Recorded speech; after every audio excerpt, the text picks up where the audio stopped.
Hey ho, folks. Welcome to Hockey Talk. This is Castbox episode 134. I'm Andy Clark, also known as the Grey County Guy.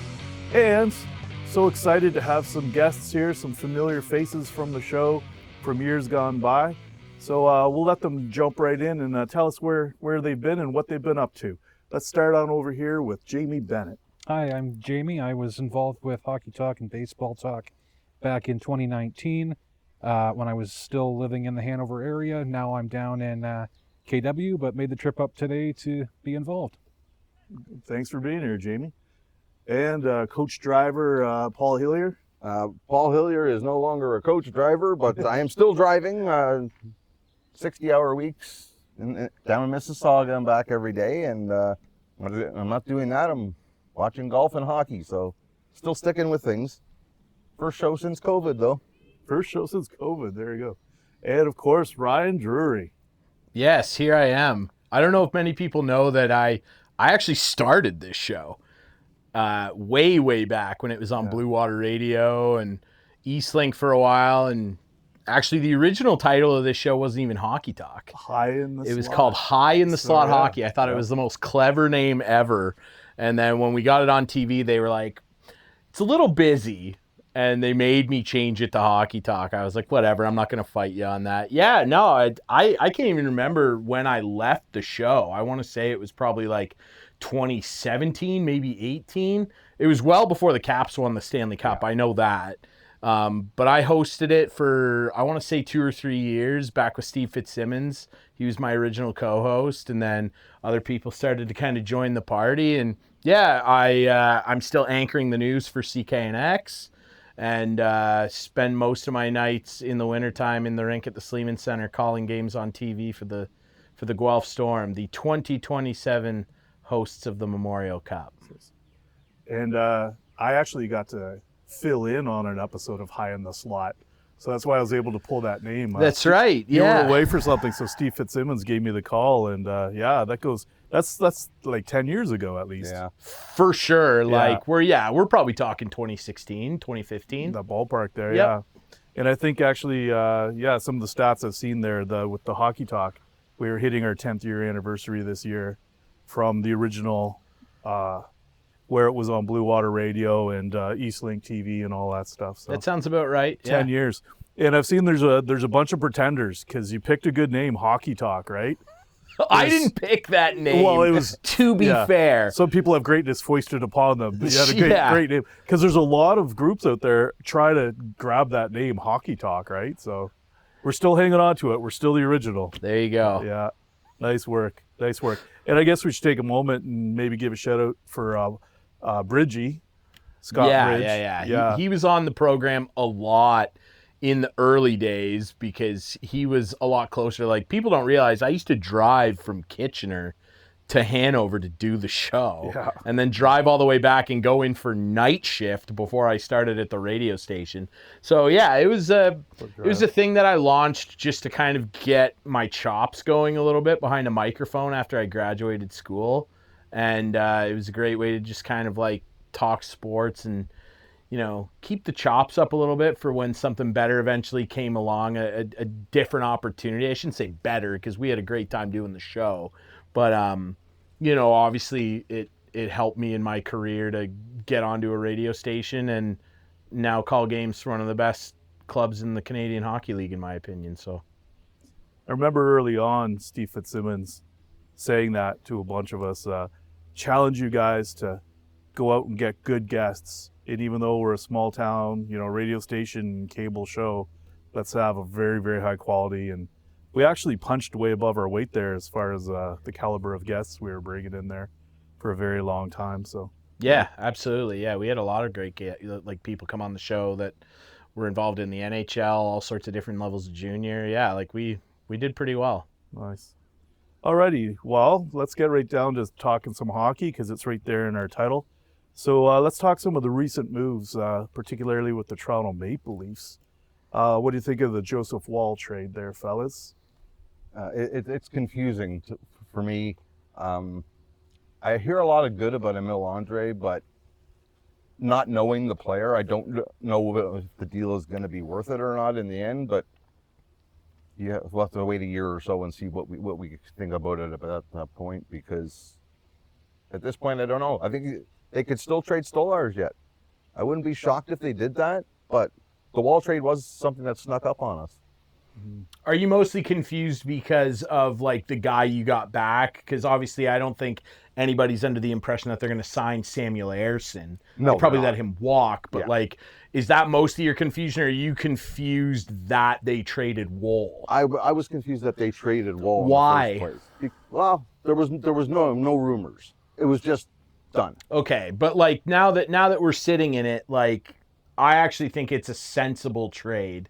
It is. Only in the sense that they free up about $5 million, maybe a little over $5 million with Benoit going to in cap space. And, you know, let's just be frank here. I mean, the kid had ample opportunity to grab the number one job and he can't. It's beyond being just his fault, obviously. Like, there are stretches where he goes in and he looks like a really good goaltender and he's young. The kid can't stay healthy. I mean, I think that one of the nails in the wall for him was, not to be punny there, but I think one of the nails was that game 6 where he played so well going in for Samsonov. And like, I know this is a new regime in there running the team, but like people remember, right? And then all of a sudden he walks off the bus for game 7 and he tells them that he can't play.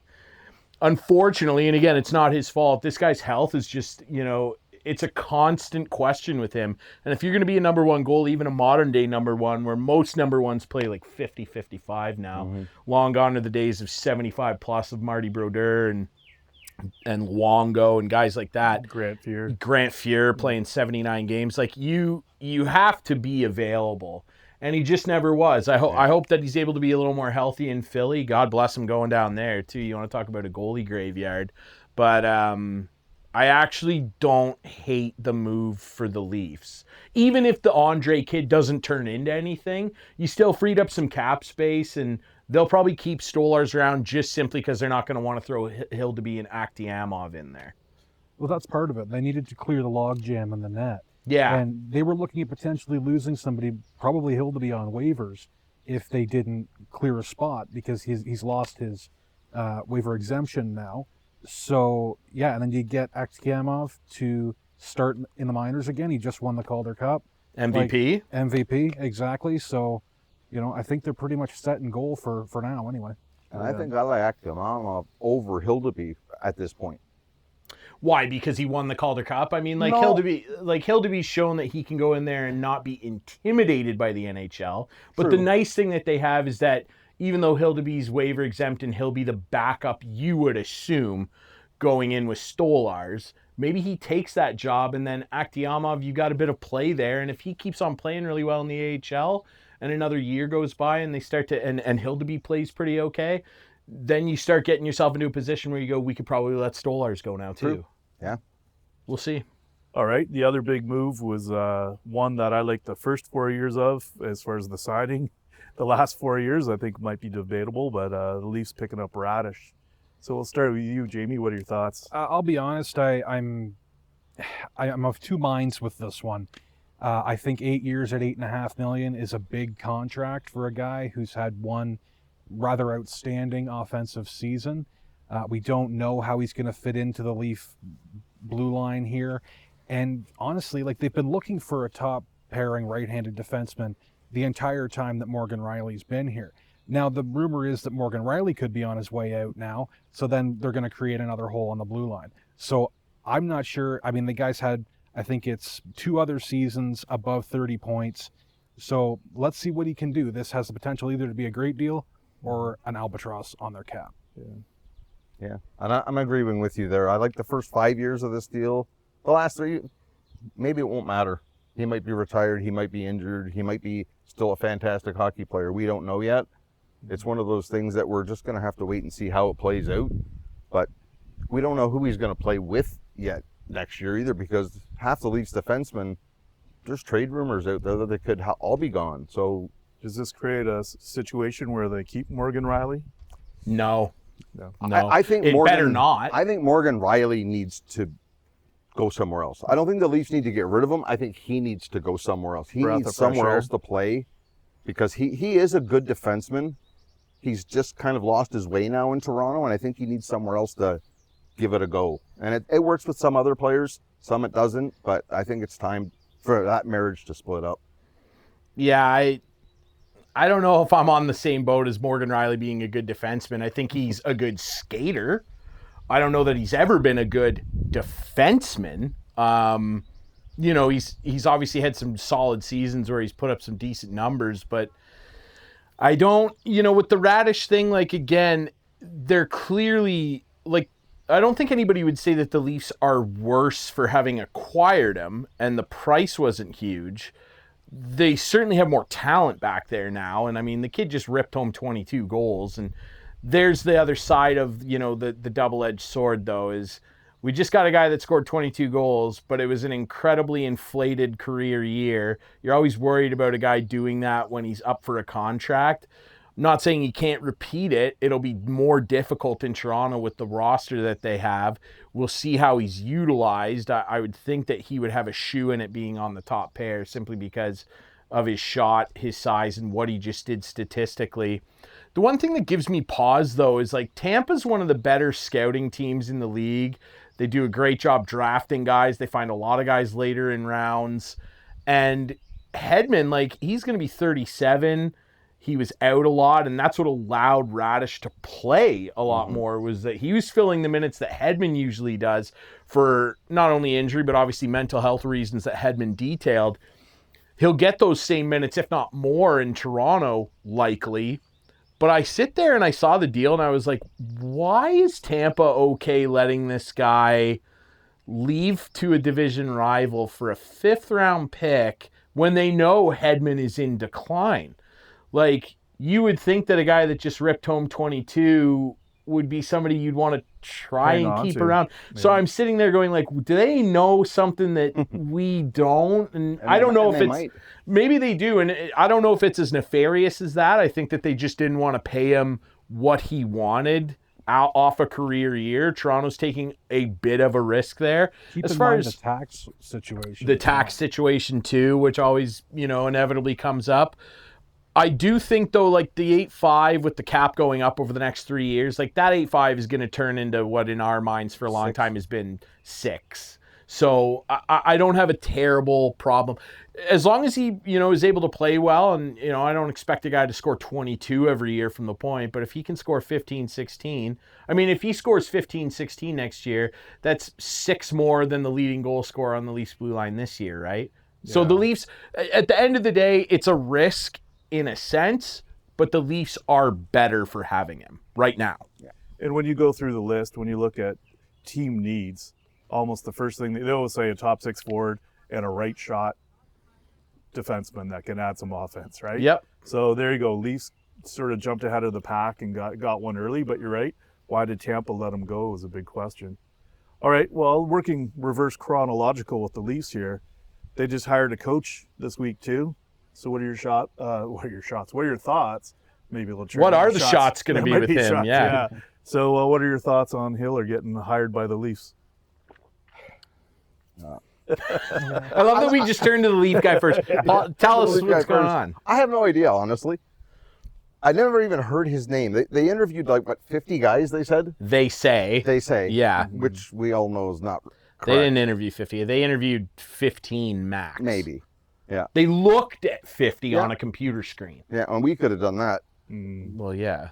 But, you know, I think what I'm going to do with both with Chayka and Hiller is I'm going to wait this year out and see what I think of how this year plays out before I go writing them off, because Hiller did a fairly good job with the Kings. He was a more wins than losses kind of guy. He just couldn't get past the Oilers in the playoffs. So he has the same problem that the Leafs currently do. They can't win playoff rounds. So it's going to depend on what kind of a team they can get together and how he puts them out there, and we'll see how it plays out. But I think I'm going to wait the year and give him 1 year anyway and see how he does. What encourages me is they say he's a bit of an analytics guy, which obviously is Chayka's thing. Yeah.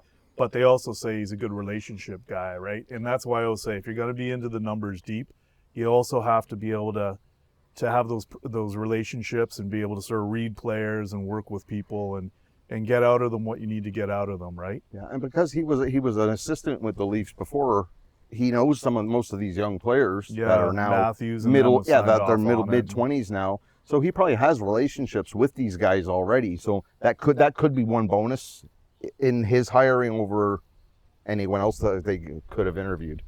What are your thoughts, Jamie, on Hiller? Well, I think you have to give credit to the front office. I saw a comment somewhere on social media the other day saying they've done an excellent job of preventing any sort of leaks because nobody saw that coming.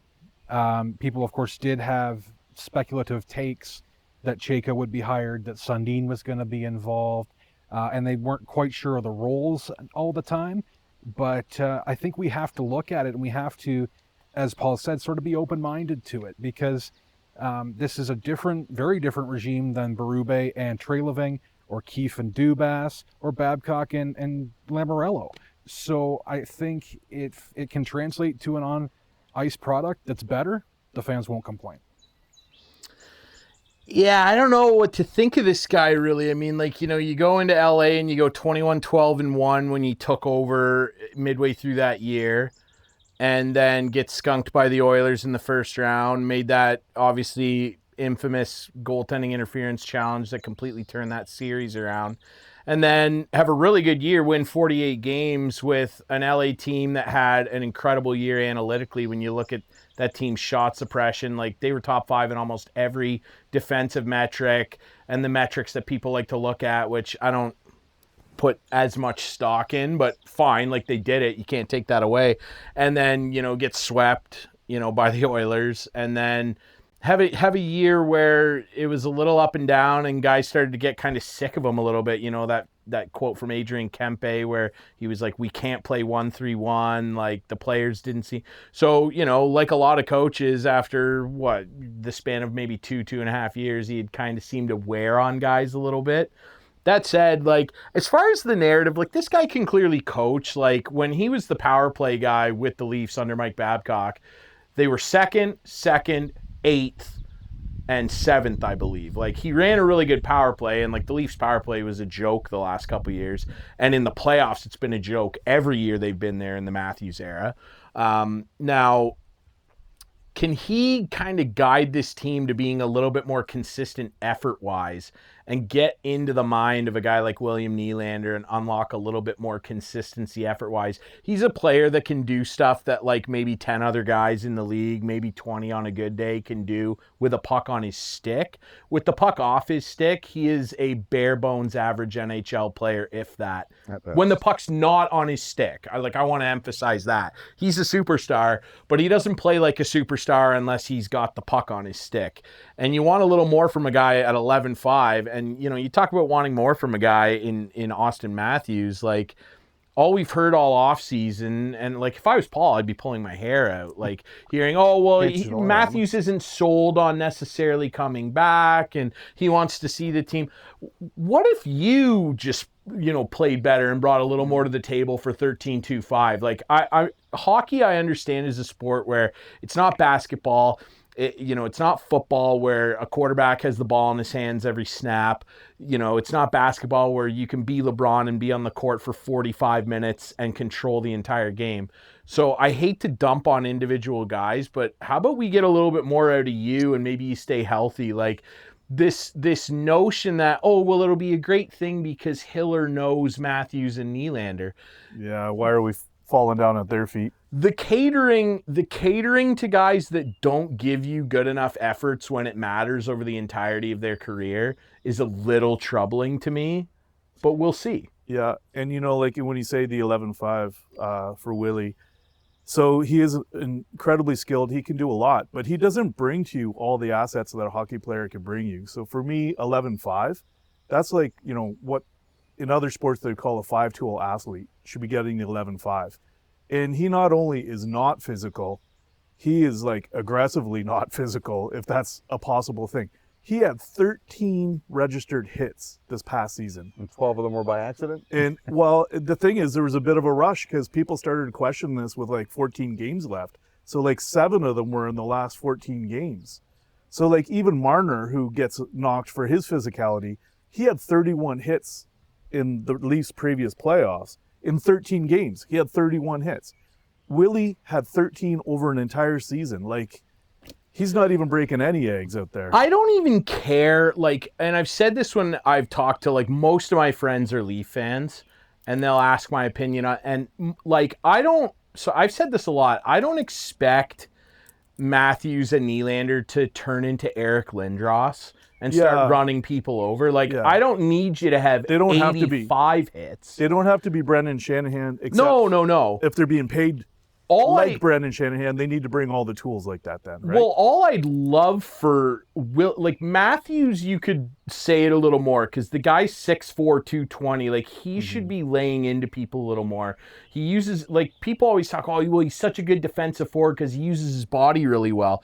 So, like, hit a guy then. And I think the biggest thing that could help him, too, is getting in a fight. Like, people take way too many liberties with him. I'm not going to tell people to go out there and sacrifice their body in a way they're uncomfortable with, which he clearly is. But there are moments, like, I think back to that Montreal series that they lost in the lockdown playoffs where he was getting ragdolled by someone behind the net and he was looking at the ref laughing. And I'm like, no, you're 6'4". Like, this is where you take your gloves off and you pummel that other guy. Even if you don't win the fight, people will go, okay, that dog is in him a little bit, as the kids level say. For him would go up. 100%. Yeah. Willie, like, I don't need you to have 85 hits.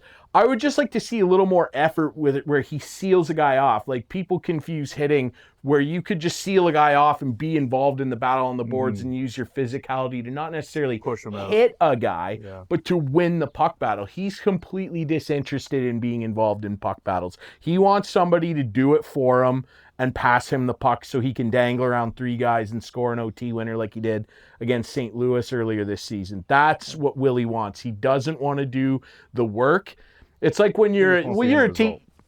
Exactly. You're a teacher, Andy. Like, it's like when a kid comes to you and you've got the long division and he just has the right answer, but he didn't show the work. That's William Nylander. He has the right answer. He doesn't want to do the long division thing where you write halfway down the page. His calculator hanging out of his pocket. 100%. He knows how to get there. He just doesn't want to do it. Yeah. Now, how much of that is that the teammates don't stick up for each other as well? Like, we saw that when got to be a factor, right? When he got big taken out time. by Gudas.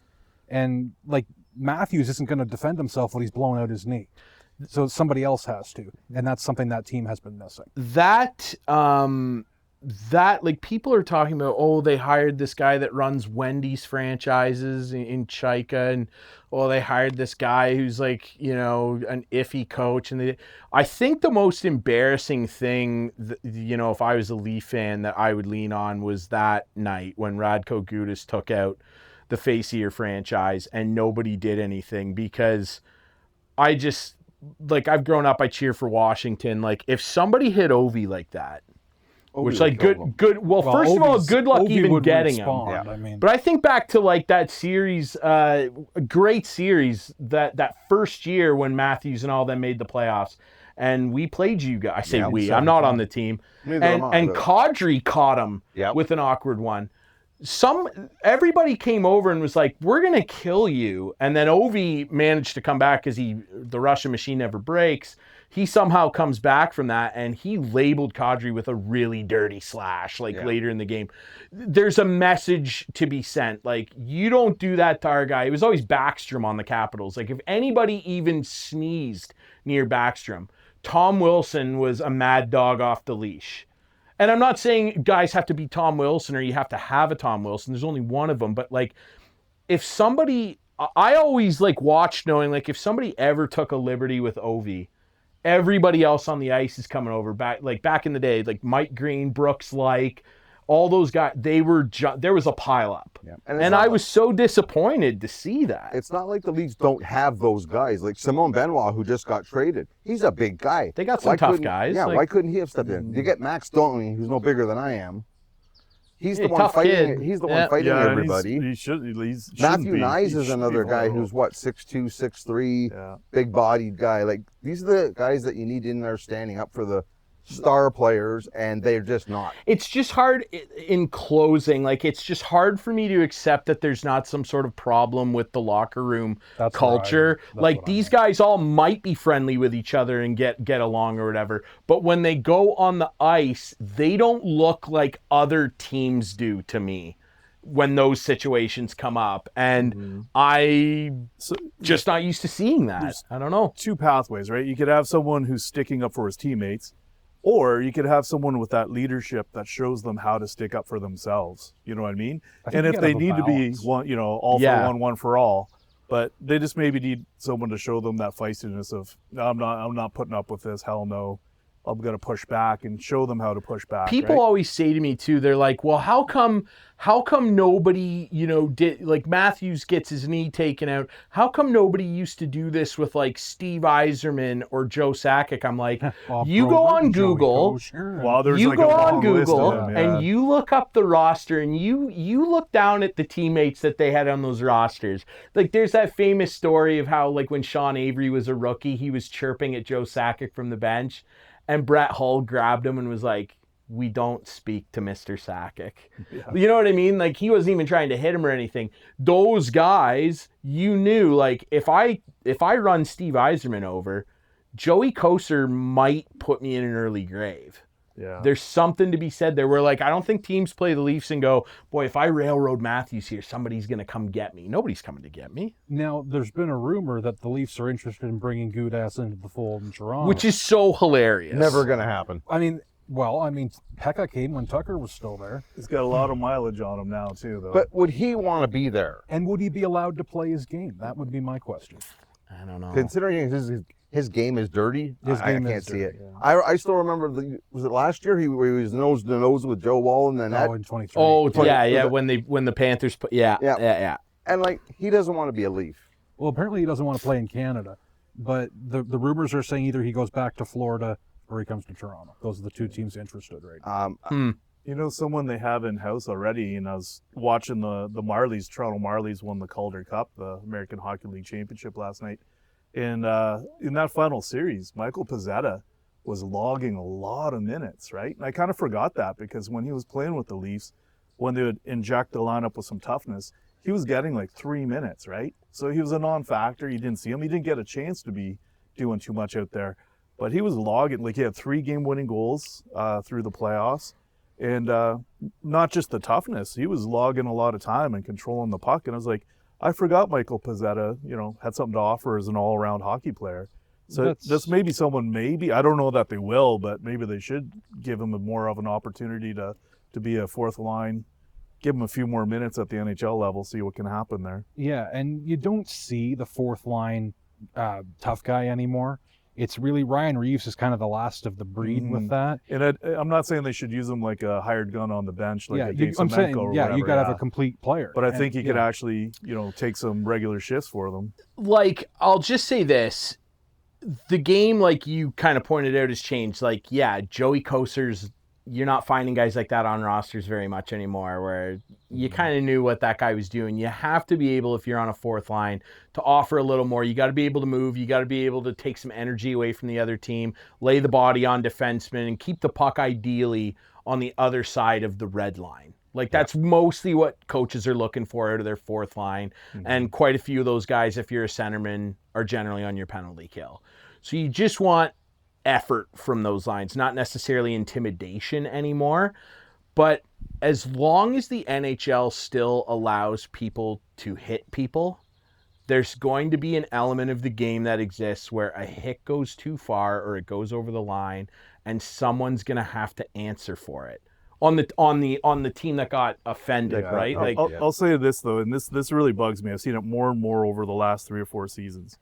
When you see a fight after a hit, it is 90% of the time a clean hit. I know, yeah, It's that like- drives me crazy And too. some of like, toughness isn't hitting; it's getting hit and getting your ass back up and getting back into the play. Yeah, And they don't seem to have that toughness anymore. You don't have to drop the gloves because someone tagged you with a good one. Suck your air back into your lungs and get up and get going, get back into the play. And then keep your head up the next time. And then the irony is, though, when there is a dirty play, a lot of the time there is no response. Yeah. So all this crap about policing the game, well, they're not doing a very good job of policing it. They're policing out clean hits is what they're trying to do, it seems like. yeah. So- It seems like the answering the bell is whenever the bell slightly chimes, not Yeah. when it's actually rung. Really wrong. That's a good way of Because putting it. like Yeah. it took a lot for a fight to happen after a hit in the 90s early 2000s. Like it took a lot for like guys to go after Scott Stevens. Mm-hmm. Okay, 'cause that would And be, I I was mean, gonna that say, would yeah, be you dumb. wouldn't want to go after. you Scott wouldn't want to Stevens. go after, and that's the thing. People are like, "Oh, he's the dirtiest player ever." I'm like, No. no one wanted to, because if you did go over and drop the gloves with him, he had a nice surprise coming for you because he was a big, strong farm boy and he was gonna leather you. But and keep in mind too, like I bring him up because he's one of the more interesting players in NHL history to me because a lot of the hits that he threw back then were legal by the book. You know what I mean? And they still should be. Some, Okay, some maybe not, but Yeah.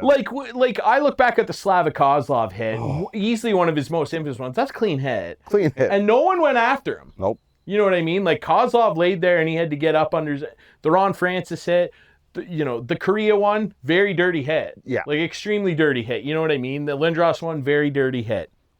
Most of his hits were clean for the time, and yeah, that's one thing that bothers me too. It's changed where like, oh, a guy got hit really hard. That means I got to run over and protect him. It's like, protect yourself a little bit out there. See, I'd never have an issue with that if I was an NHL coach.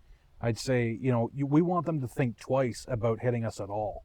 Yeah. I don't want to say, well, this was dirty, you respond to that. That was clean, we don't respond to that. I think you want to make them think twice either way. And that's sort of, I guess it's a protection piece. Yeah. That I would want to instill in a team. Agreed. Yeah, I agree.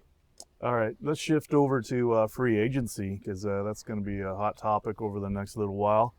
So I guess the first one, since you're here, Ryan, Ovechkin's name's on there. Is Ovechkin Where's he going, Ryan? Is he signing Wow. with another NHL team? And would you cry? Oh yeah. No, you know what? Honestly, like I don't think he would ever. He said numerous times he'll never play for another organization. I do kind of get the feeling he's gonna come back. Like the Caps just re-upped Spencer Carberry, which is completely deserved. One of the best coaches in the National Hockey League. I love that he's the coach of my team. And, I think that the Maple Leafs probably, there are a lot of fans sitting there going, I wish we hadn't let him go. You know what I mean? But I get the sense that he's probably going to come back for one more, which I'm obviously completely fine with. In a hypothetical world, if he signed somewhere else or went home to Russia and played a year for Dynamo, I actually probably wouldn't care just because, that guy is one of the most rare sports figures ever. And I'm just like thrilled that I got to watch through the prime of my life the greatest goal scorer that will ever touch NHL ice. That guy doesn't owe anybody a damn thing. Nope. He doesn't need to explain himself. Like if we get into training camp and he still hasn't decided and then a week before the season he goes, actually guys, you know what? Check please. I'm going to retire. I don't care. He owes nobody anything. And, I always think about how maligned he was by talking heads that don't have a clue what they're talking about and never would have talked about him that way if he wasn't Russian. That now I'll line up to praise him like he's a god, which he always was in hockey terms, which is just so lame to me. Like I have the receipts. I remember what a lot of people said about the guy, that he wasn't a leader, even though he constantly led his team in points, led the league in goals and hits among players that had, he has more hits than anybody in NHL history that has consistently had 50 or more points every single season of their career. He leads in hits. And ever since he entered the league, he has the third most hits ever. Two guys have more hits than him, Chara and Cal Clutterbuck. Those are the only guys that have more hits than him since he walked into the league. So all the narrative about him not being a leader, sacrificed his body more than any star player in NHL history. He's the most physical superstar player that's ever touched the ice. More physical than Gordie Howe, more physical than all of them. Mm-hmm. It's insane what he's been able to do. Someone like Wendell Clark who tried to breathe that air, but even, that broke down. Well, Didn't last as long, right? Wendell was kind of the opposite of Ovi, where Wendell was Undersized. was undersized and was a diesel engine that happened to be able to score. Ovi was a sniper that was built like a tractor.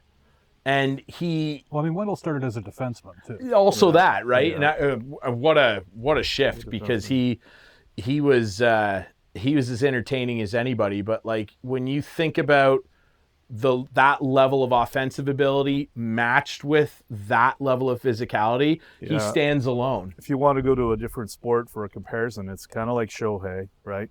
Otani, kind of a physical freak, able to excel At everything. in two Yeah, very you don't aspects of the game, right? you don't expect a guy, like, if you looked at a majority of the list of guys that have 50 or 60 goal seasons, there aren't a lot of guys on that list that are like him. No, There that's isn't true. anybody like him. Like, No. there were guys that were like pretty good physical players. Like, you think back Shanahan comes to mind. Brian Shanahan and yeah. like Kevin Stevens and like guys who could score like that and Primo, to a degree, yeah. and be nasty, but not like him, and not for as long as him. Like No, because the guys that score most of the goals, like the Solanis and the Pavel Bures, Luke Robitaille. Yeah, they didn't hit like Ovi does. And the guys that hit like Ovi does don't score 50. They don't score 30 no, for the takes most its part. no. There's the, I think he's And kind of a freak of nature. My there. favorite thing about him, just in closing, because he's obviously not signing anywhere. No. My favorite thing about him in closing is that he got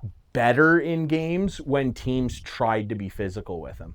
If you got him a little angry, Malkin's like that too. Yeah. well, in Malkin, he would lose his mind and do something dumb with his stick. Ovi would, like, when he slashed Rasmus Dahlin in the throat this year, I was like, that should be 30 games. Like, that was an insane thing. Malkin did that? Yeah, remember when he came down and Oh, slashed?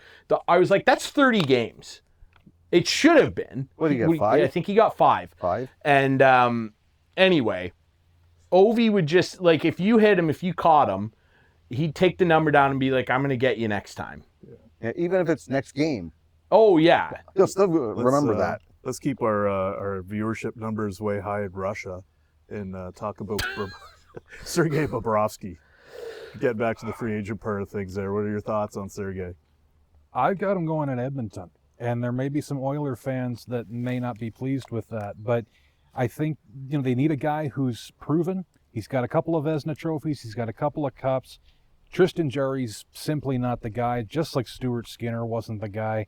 And I do think Connor Ingram can take a fair amount of reps as a backup, but I don't know that he's a starter at this point. So if you bring in Bobrovsky, who admittedly had a down year in Florida, I think that he could be a short-term answer in net, but Edmonton would still need somebody to look to in the future. The problem with Bobrovsky that I've been hearing lately is that he's still looking for a 6-year contract. Yeah, $42 million. He's 38 years old. Who's going to sign him to 6 years now?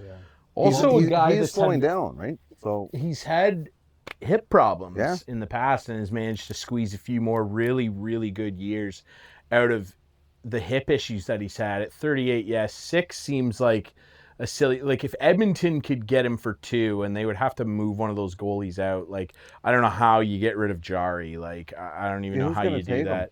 Like, you'd have to buy him out Yeah. almost, and I don't know if they're at their buyout limit yet, but you would probably have to buy him out. It would be a good ad for Edmonton. Edmonton is the one team that needs a goaltender Yeah. of that caliber. They need right one now. really bad. I still think he can obviously play well. Like, he's like he now. And I was talking to somebody about this recently, and they were like, do you think Bobrovsky's a Hall of Famer? And I was like, absolutely, sure, yeah. he's a Hall of Famer.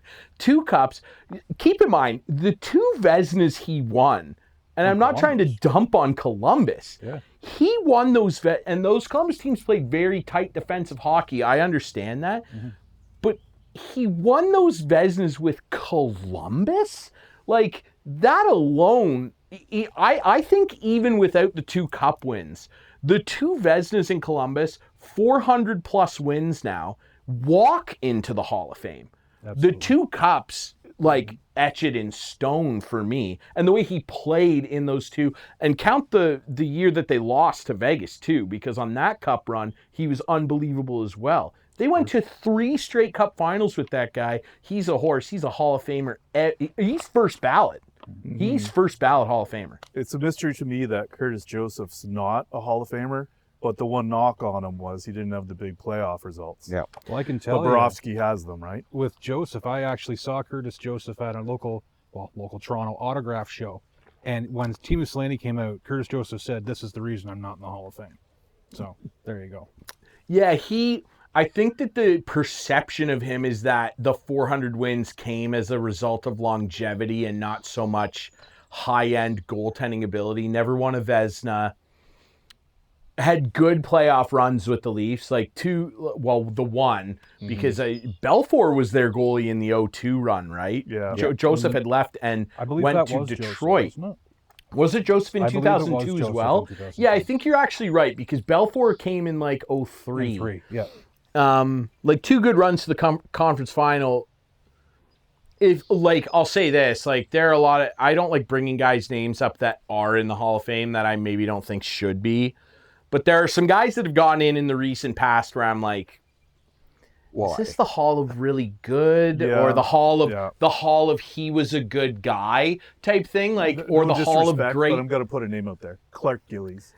So Clark Gillies is not a Clark- surefire Hall of Famer for me. Good guy, all of those things pretty good. And a good hockey player. Yeah. But not I don't, Hall of Fame. and Fame. part of a really significant moment in history that kick-started that Islanders dynasty, scored that game winner in OT in Game 6.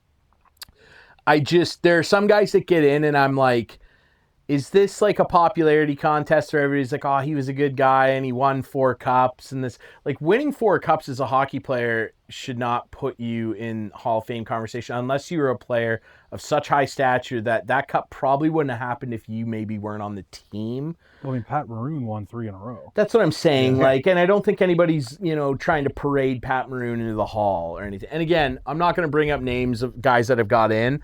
I'll say, though, that based on the criteria of some of those, it wouldn't bother me at this point if Joseph did get into the Hall of Fame because he was, but again, though, he was a very, very good goalie. I don't think I would say he was an some elite of his stats, goalie. like saves and goals against average, kind of stand up too. He's still in the top 10 for a lot of that stuff. Yeah. In top 10, I think, if you're in top 10 of those categories, I can hear the argument. Yeah. I'm not going to fall over if he got in. Everyone before and after him's in the Hall, right? So Luongo, right? Yeah, it sticks out a little bit. I'm not going to argue that. Alrighty. Rasmus Anderson.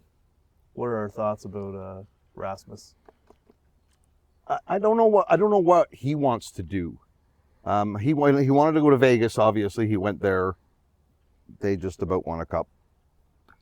What he's going to do now, I've heard rumors lately that he might end up on the East Coast somewhere. But I've also heard of another rumor that says he wants to stay only with Vegas. So, I mean, Vegas, as we know, can do pretty well anything because they do it every year and somehow manage to get under the cap. Mm-hmm. So if they want to keep him, they will find a way to do it. Yeah, I don't know if they have the appetite to do it just the way he played, particularly in the final. He really slid off to a point where, one of those Jordan Staal goals in Game 3, the one where he was falling down, and Anderson, there's some clips that I'm sure Kelly McCrimmon and the guys are looking at going, gee, I don't know if we really need to keep this guy around for probably $8-9 million or whatever he's looking for. I think maybe we could go in a different direction and try and get Larkin, or I don't know. I think I wouldn't be shocked if he wasn't in Vegas. He screams classic New York Rangers signing to me. K'Andre Miller's gone. They found a way to get away from Trouba. That to me, as long as Chris Drury's still employed there, that to me screams classic panic New York Rangers signing. Panic signing. Yeah. Nice. Yeah, I've got him staying in Vegas, honestly. When you've got a limited no trade clause and you turn it into an almost full league no trade clause, you've burned a lot of bridges. That's how I see it.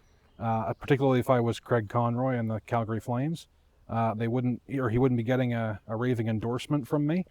So I think that he's probably going to stay in Vegas if that's where he wants to be and if they want to keep him. Nice. All right. Well, let's do this. Let's go around the horn here. And as far as free agency goes, what's another story or a situation you're keeping an eye on or taking an interest in as far as this round of free agency? So I definitely am interested to see what the Detroit Red Wings do. The reason for that being there's getting to be significant pressure on Steve Yzerman at this point. We saw him ship out a first rounder for Justin Falk at the trade deadline, and it's getting to be now or never for the Yzer plan.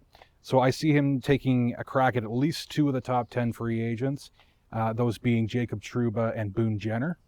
I think it was pretty clear a couple of years ago that they wanted to bring in Trouba from the Rangers. Even looking at that Jake Wallman trade where they basically handed him to San Jose with a pick for nothing to free up some space, and then it didn't end up happening. And then with Boone Jenner, I mean, there's no team that's going to make the playoffs next year that could not use Boone Jenner. He hasn't had a lot of playoff success spending his entire career in Columbus, but I think, this is a guy that works hard. He's worn a letter. I think there are a lot of teams that would be interested, and maybe he's reaching the point of his career that he's ready to chase a cup. All right. What kind of story are you keeping an eye on, Paul? Teams I'm looking at for this season is New Jersey and Chicago. New Jersey has a plethora of defensemen there, and some of these guys are like what you were talking about with the Leafs and Pizzetta, not getting that full strength. Simon Nemec is a first-round pick of a defenseman, and he just hasn't had the opportunity yet to live up to whatever he was going to be. And I think playing in New Jersey is hampering that.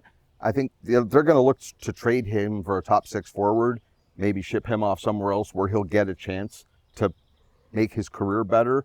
And with Chicago, they have got to find somebody who can play and keep up with Connor Bedard now before his prime years are gone. Because if he signs his contract, I think July 1st, he is allowed to do that again. I bet you he's only going to do what McDavid did, sign 2 or 3 years, give them that opportunity to get something good. And if they don't, he's out the door. They need someone who can keep up with him and keep at his pace of play. I don't know who that is at this point. Yeah. Well, it might be a guy that's on the way. Like, they've really mined the OHL with a lot of really good OHL players over the last couple. Like, it might be Nick Lardis.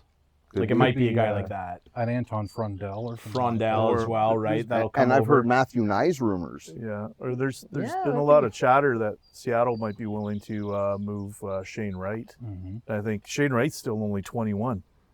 I think And there's that's a hard to lot of believe, potential upside there. Shane Wright with Connor Bedard might be a nice mix. That'd be a good 1-2 for sure. I mean, you talk about Boone Jenner, like Chicago would probably be a team that would love to add a guy with Boone Jenner's physicality and leadership capabilities to kind of shore up that bottom 6. And yeah, it'll be interesting to see what they do. And it depends on who's available at 4 for the draft too, for Chicago. Because if they could, if Stenberg, for example, happens to drop to 4, you put him on the wing with Bedard.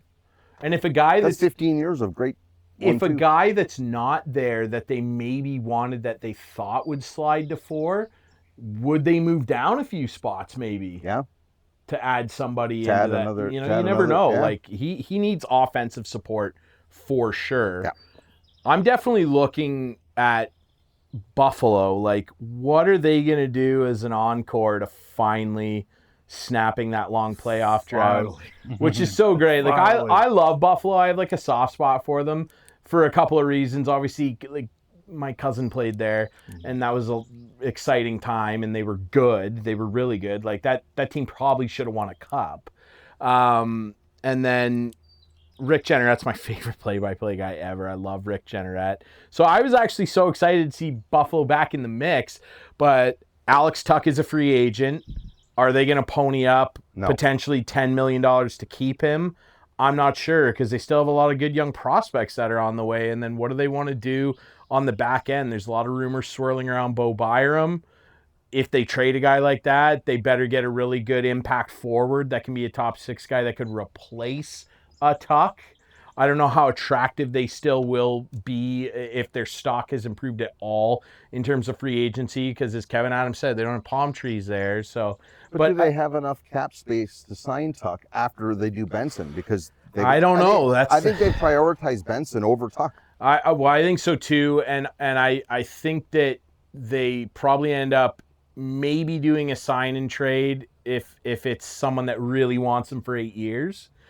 Or they let him walk and they try and make, ends meet. Again, another team would probably love Boone Jenner type of guy. You know what I mean? Like Buffalo, I'm really interested to see just what they think of what's next for them because they got to try and find a way to take a step forward and not backward. And I think they can. And what do they do in net? Like they've got three goalies still that are Yeah, Lyon and then Ukko-Pekka Luukkonen, and they've got the kid in the minors too that they drafted, Like a Colt few Mellis. years ago. Like, are any of them ever going to amount to anything, or do they need to I get think someone like a Devin Bobrovsky? and Devin Levi, yeah. like could I he think- be a trade chip? I think Ukko-Pekka Luukkonen might be the guy. I think he could develop into that guy. I think he has developed into that guy, and Yeah. like if he can stay healthy, like he's shown that he can be a solid guy. But I'm definitely interested to see what Buffalo do, and then just selfishly, I'm interested what John Carlson ends up doing. Is he going to go back to Washington? I think that there were some kind of bitter feelings there, but I think the Caps were doing it out of like a good place. Like, hey, we're probably not going to make the playoffs this year. Like, we're going to send you somewhere that's like really nice weather and you're won't gonna be make the tough for you, playoffs. and B, Yeah. you're going to get to play some playoff games. So I wouldn't be shocked to see him. I'd welcome him back to Washington too. But the rumor is that he wants to come back east. He doesn't want to stay out west. And the reason why I think ultimately it probably ends up being Washington is because him and his wife have a well-established route. Like they don't want to leave the Washington area. He said after he retires, they're staying there. They've got young kids that are starting school. One of them already has. I really wouldn't be surprised if he ended up back in Washington. But you talk about a veteran guy that was a really great number one defenseman with a big right-handed shot that can still smoke the puck on a power play. He's going to have – I wouldn't be surprised if there was 15, 16, big 17 interest. teams calling him. I was going to say, how many teams are in the East? They're all going to want him. I think so. Everybody would call him. Florida would call him. Like anybody would call. Yeah, I know he's 38. Every team would call him and be like, hey, we'll give you years. 2 years Yep. at 12, 13 million. Like, if the Caps did that, I'd be happy with that. We'll see. Nice. Well, let's leave our free agency there. So there you have it, folks. We're going to wrap this up. We're going to be back. Keep watching because we're going to have another episode with the same beautiful faces here. We're going to talk the NHL upcoming draft, and there's been some hockey personalities pass away. We're going to acknowledge some of those. So we're going to be back with another episode shortly, so keep your eyes out for that one. For now, for Ryan Drury, Paul Hillier, Jamie Bennett, Adam Olivero there underneath the great big umbrella enjoying that shade while we sweat it out here. Myself, Andy Clark. You've been listening and watching Hockey Talk, and keep talking hockey, folks.